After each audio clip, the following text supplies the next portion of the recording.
Hello, my name is Aaron, or Kosif, as you may have known me as. And I'm Colton. Yep, so it's actually Colton, who is in the UK with me currently. He flew all the way over from the US, what was it, Pennsylvania, I think? Yep. So Pennsylvania, and we haven't really spoke of it much because we were probably just waiting for it to actually happen. So this is sort of like the day after it's happened. So to anybody who's new, and to sort of like wrap it all up of like what's happened is, in July we contacted Jagex regarding the project and if what we're doing is illegal or not. And they responded, and we had some sort of a contract to sign with them. So what the contract meant was we can sort of like use their assets. And the type of assets we used was some like their music, using sort of like the brand's name, and stuff like, I know, like a bronze dagger icon for an item, stuff like that. So what they did was they invited us to a tour around their HQ in Cambridge. That's what we went to yesterday, and we sat down with them. We had an interview which we'll play just in a second, and it was pretty much just amazing to be there. The interview was just to sort of like to clarify the contract and sort of like The legitimacy of it. yes, just so it isn't just two guys saying, hey, yeah, we've got a contract with Jagex. So it's just so to prove it's official. So we'll play the clip now. Hello, I'm Mod Balance and I'm the Head of Community at Jagex, and today we're going to be welcoming the wonderful Colton and Aaron, who are the developers and designers for a project called Molior RS, and we're pleased to announce that actually Molior RS is an official approved fan project for Jagex. We're totally excited about working with you guys on the project. It looks amazing. And yeah, it's a delight to have you in the office today. So what I thought is we could ask you a couple of questions just so we can find out a bit more about the project, so everyone watching can kind of understand what we're doing. All right. Yeah, that's fine with me. Yeah. Awesome. So give me a little bit of background about what the project is and how it came to be. When did you think of the idea? So yeah, that would be my part on that. So I would be classed as, say, the original creator for it. Mm-hmm. Pretty much, I forget when exactly because it was a very hazy time then. Yeah. That sounds dodgy, but so I was playing Runescape a lot. I think I was working on my way to Maxscape. Okay. But I only just started that goal, so I was quite far off. But also I was just playing this game called Nevernights 1, so the first version of what you can see now. Mm-hmm. I used to just it's a D&D game, so it was very similar to Runescape, where it was like turn-based and it's very role-playing theme.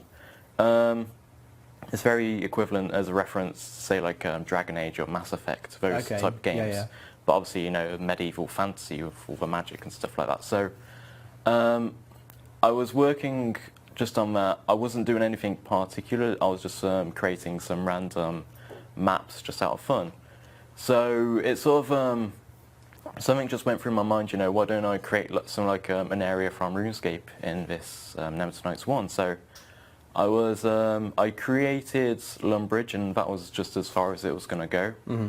I showed it to my clan, and they wanted to just keep seeing more of it. So I think I eventually led to creating the Alcarid Desert, which is not a very iconic area, but it was just next door to Lumbridge. So I wanted them to connect. So how the game works is it's not sort of like seamless. So there are loading screens. So if you get to outside of Lumbridge, you would have to go into a loading screen to enter a new area. So something like that. And I was just creating, areas and areas. People like to see, my clan liked to see them, so I was just creating them. And then I figured out I had Nevernights 2, which is like obviously the second version of the game. And I've just been working on that. It wasn't supposed to be what it is today. I only recreated Lumbridge, then Alkari Desert again, just to show the difference. And I started to, because my other friends outside the clan, I just didn't want to send pictures around, so I created a YouTube channel and I was uploading videos onto that. And I think I got to about 50 subscribers, and then people just kept wanting to see more and more, so eventually it just led to me just wanting to create the entire globe of RuneScape through the entire toolset. I mean, it's an incredible looking game. Like, we can see it on the screens here. It's like a really nice version of what RuneScape is in, or has developed in Java over 15 years. Is kind of taking a I would say more modern, but also kind of that, it's got that retro feel to it as well. Yep. So what attracted you to working with Aaron on the project, Colton? Well, it was about mid-2013, and he had submitted the Varrock Part 1 tour to Chris Archie. Okay. And it's actually featured on his channel. And so that's how I found out about it. And his most recent video at the time showed he needed help setting up the multiplayer. Okay. So I contacted him through YouTube, and I bought a copy of Neverwinter Nights 2. And so I helped him set that up. It took like, I don't know, 12 hours or something. Oh yeah. It was real pain. Yeah, and so after we got that set up, he asked if I wanted to help him make areas. And so I did. And so I guess ever since then I've been working on areas, UI design, storylining and stuff. Amazing. So it's kind of taken a while to get where it is today, but actually it's taken a really nice, the scenic route to get there, and it's evolved over time, right? So how many people are working with you guys at the moment?